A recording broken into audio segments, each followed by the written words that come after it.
आज माछा बनाउन ल्याएकी छु मैले एकछिन भिजाएर।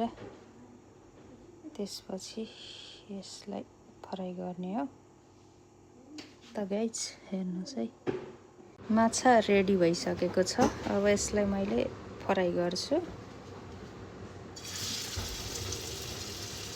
अघि राखेको माछा चाहिँ राम्रोसँग रेडी भएको छ। यसलाई म फ्राई गर्छु, थोरै तेल राखेर। सुप खाने हो, त्यही भएर सुपको लागि थोरै तेल राखेर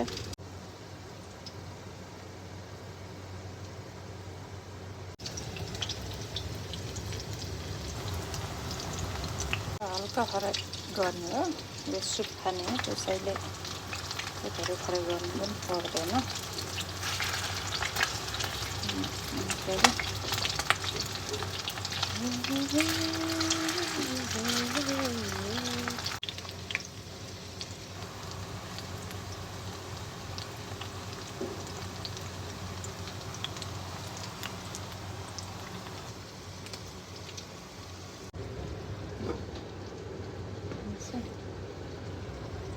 पाकिसकेको छ।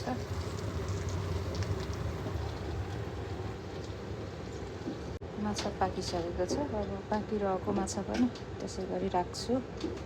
माछाको लागि ग्रेभी रेडी भयो। अब सुप बनाउने।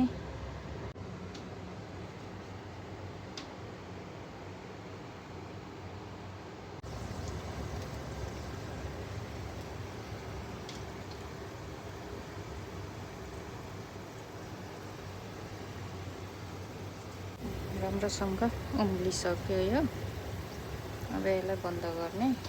अगाडि फ्राई गरेको माछा राखेँ। राम्रोसँग पाकिरहेछ।